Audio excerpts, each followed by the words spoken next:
मैं Nishit Kumar Patel, advisor of Care Immigration and Visa Services. आप सभी को नए साल की ढेर सारी शुभकामनाएं। ये हमारा न्यू ईयर में पहला वीडियो है और वो भी हम अपडेट जो अभी रिसेंटली आई है जान 22 डिले इन वीज़ा प्रोसेस, तो उसके लिए हम आपको अच्छी तरह गाइड करना चाहते हैं। जैसे आप सभी को शायद मालूम होगा कि Canadian high commission new Delhi ने अपना एक ट्वीट किया है, जो हम इसके साथ में भी आपको दिखाएंगे। उनका ट्वीट है कि शायद अगर आप नवंबर में फ़ाइल रखते हो तो शायद वो लोग आपको अपने इंटेक स्टार्ट होने से पहले तक आपको वीज़ा का फाइल एंड आंसर नहीं दे पाए। तो उस कंडीशन में आपको क्या करना चाहिए, तो चलिए हम आज का वीडियो यही चीज़ पर आगे आपको स्टार्ट करते हैं। तो अगर दोस्तों आपने अपनी स्टूडेंट वीज़ा की फ़ाइल 31 अक्टूबर 2021 से पहले रख दी है तो शायद आपको ज़्यादा टेंशन लेने की ज़रूरत नहीं है। जी हाँ, अगर आपने अपनी स्टूडेंट वीज़ा की फ़ाइल 31 अक्टूबर 2021 से पहले रख दी है तो आपको टेंशन लेने की ज़रूरत नहीं है। शायद आपको 31 दिसंबर 2021 से पहले आपको वीज़ा का फाइनल आंसर मिल जाएगा। अगर 20 दिसंबर तक आपको फाइल का आंसर फाइनल नहीं मिलता है तो हमारा सजेशन रहेगा कि उस कंडीशन में आप न्यू वेब फॉर्म, जी हाँ दोस्तों, न्यू वेब फॉर्म, पुराना वेब फॉर्म जो आप अपडेट के लिए यूज़ करते थे वो अभी यूज़ नहीं करना है। कैनेडियन हाई कमीशन ने अपना न्यू वेब फॉर्म बनाया है, वही न्यू वेब फॉर्म के थ्रू आप अपना स्टेटस हाई कमीशन से कम्युनिकेट करके पूछ सकते हो। अगर आपका वीज़ा का आंसर 20 दिसंबर तक नहीं आता है तो क्योंकि हर साल जैसे हमारा इंडिया में हम दिवाली में पूरा न्यू ईयर मनाते हैं, ऐसे ही क्रिश्चियंस कम्युनिटी का न्यू ईयर होता है दिसंबर एंड में। तो वो लोग ज़्यादा छुट्टी पे जाते हैं, यानी कम स्टाफ से वो आपका पूरा काम होगा।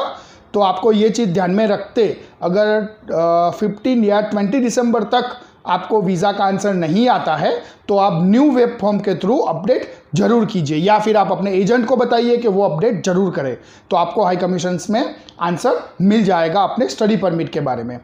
तीसरा, हमारा सजेशन रहेगा कि आप रेगुलर अपना ईमेल इनबॉक्स या स्पैम दोनों चेक कीजिए, और हो सकता है तो आप अपने एजेंट को बोलिए या आपके पास जीसीकी का आईडी और पासवर्ड होना चाहिए, क्योंकि उससे ही कई दफ़ा हमारे पास ऐसी भी क्वेरी हुई है कि स्टूडेंट को अपना अपडेट जीसीकी में आ चुका है, यानी उसका वीज़ा लगना, पासपोर्ट सबमिशन रिक्वेस्ट आ चुका है, लेकिन एजेंट ने स्टूडेंट को पासवर्ड नहीं किया या फिर एजेंट ने उसको चेक नहीं किया। तो उसके हिसाब से, क्योंकि उसमें डेडलाइन होती है 13 डेज तक आपको आपका वो सबमिशन करवाना होता है, उन्हीं केसों में आपको वीज़ा डिले हो सकता है।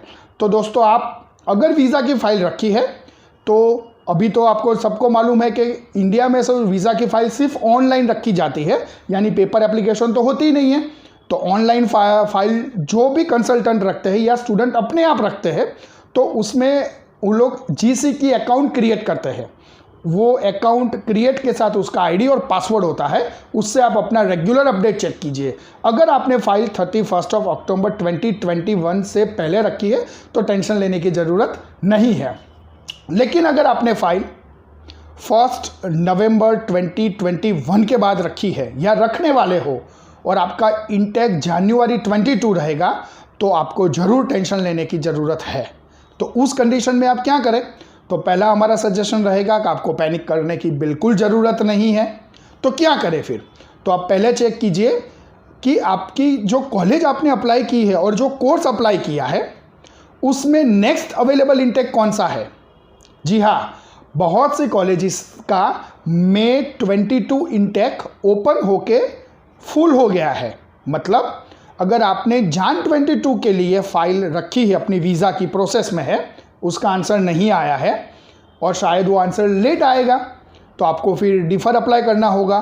तो हो सकता है दोस्तों कॉलेज आपको मई 22 के लिए मना कर दे और आपको बोले कि हमारा नेक्स्ट अवेलेबल इंटेक है सितंबर 22 में आइए। जी हाँ, 1 साल बाद। तो ये चीज़ आपको कंसीडर करनी है कि आपकी कॉलेज में नेक्स्ट इंटेक आपका ही कोर्स का कौन सा अवेलेबल है, ये आप रेगुलर चेक कीजिए। अगर आपको मैसेज आता है या आपको ऐसे सुनने में आता है कि आपका कोर्स आपकी कॉलेज में पैक होने के कगार पे है, तो आप तुरंत डिफर अप्लाई कर दीजिए। आप वीज़ा स्टेटस का वेट मत कीजिए, तो आपको मई इंटेक मिलेगा, वरना मई 22 इंटेक भी नहीं मिलेगा, आपको सितंबर 22 तक वेट करना पड़ेगा। सेकंड, हमारा सजेशन जैसे पहले भी था, रेगुलर चेक कीजिए आप अपना जीसी की आईडी, पासवर्ड, और आप अपना ईमेल आईडी लगातार चेक कीजिए। वहाँ से कॉलेज में से आपको डेडलाइन मिली जाएगी। ये समझिए आप, कॉलेज का एडमिशन्स ये सेपरेट चीज़ है और आपका और वीज़ा एप्लीकेशन ये दोनों सेपरेट चीज़ है। जी हाँ, कॉलेज ने एडमिशन ग्रांट कर दिया, वो कुछ कंडीशंस, कुछ शर्तों के आधार पे है। जैसे उसके अंदर एक डेडलाइन होती है, वो अगर डेडलाइन आप मिस करते हो, वहाँ तक आपको वीज़ा मिलता है नहीं मिलता है, या आपका या कॉलेज का कंसर्न नहीं है, ठीक है, तो आपको वो डेडलाइन को ध्यान में रखना होगा, वरना आपका 4 से 5 लाख रुपीस का लॉस हो सकता है। इसके लिए हमने पहले एक सेपरेट वीडियो बनाया था, तो हम डिस्क्रिप्शन में वो वीडियो की लिंक डाल देंगे, तो आप वो ज़रूर चेक कीजिएगा, क्योंकि टाइम बहुत शॉर्ट है। साथ में अगर आपके पास IELTS में 7 बैंड है या फिर अबव है, और आप 1 नवंबर के बाद अगर आपने फाइल रखी है, तो हमारा एक्सपीरियंस ऐसा कहता है कि आपको 31 दिसंबर तक आंसर आ जाएगा, आपको टेंशन लेने की ज़रूरत नहीं है। या फिर वो स्टूडेंट जो यूनिवर्सिटी में पढ़ना जाने वाले हैं, उनको भी शायद 31 दिसंबर से पहले वीज़ा का स्टेटस आ जाएगा, तो उनको भी टेंशन लेने की ज़रूरत नहीं है।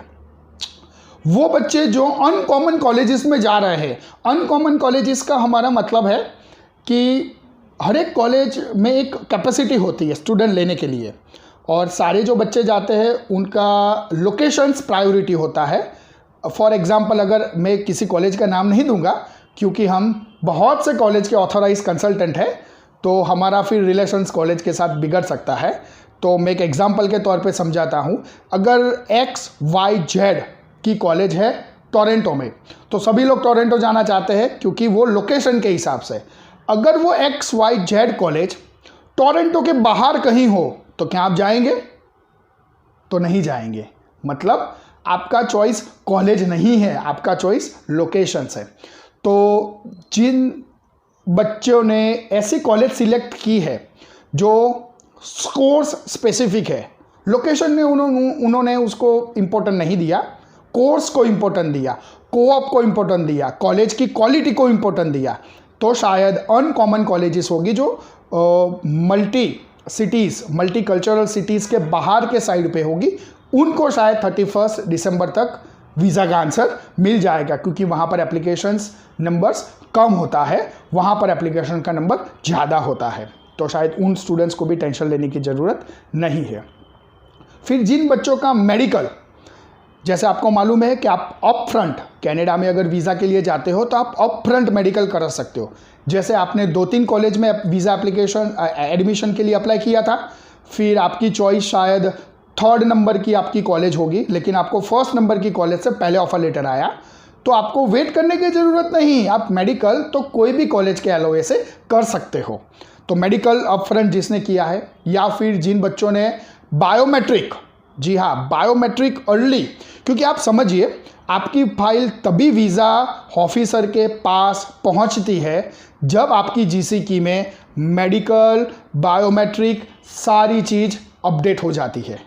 तो आप यही गलती करते हैं बहुत से कंसल्टेंट, बहुत से एजेंट और बहुत से स्टूडेंट, कि वो लोग एक काम ख़त्म करने के बाद दूसरा हाथ में लेते, दूसरा ख़त्म करने के बाद तीसरा लेते, तीसरे, ऐसा नहीं हो सकता।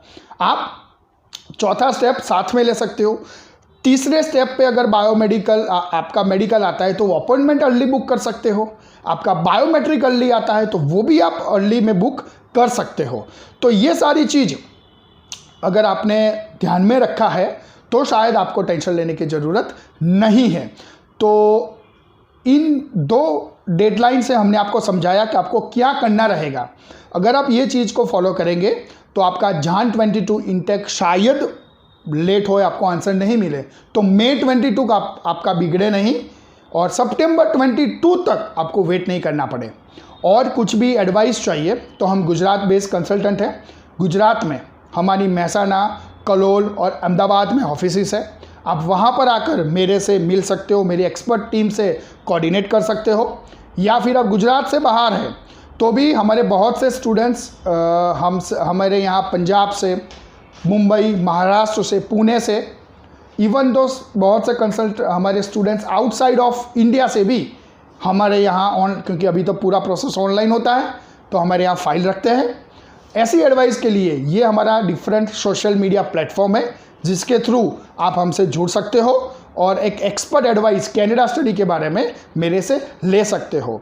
ऐसे ही इंफॉर्मेटिव वीडियो देखने के लिए आप हमारी यूट्यूब चैनल को सब्सक्राइब कीजिए, ज़्यादा से ज़्यादा उसको लाइक और फॉरवर्ड कीजिए ताकि सभी स्टूडेंट्स और पेरेंट्स के पास एक अवेयरनेस वीडियो पहुंच सके। और उसके साथ आप हमारे फेसबुक पेज, हमारे ट्विटर, इंस्टा, इन सभी माध्यम से आप हमसे जुड़ सकते हो। तो वीडियो देखने के लिए बहुत बहुत धन्यवाद।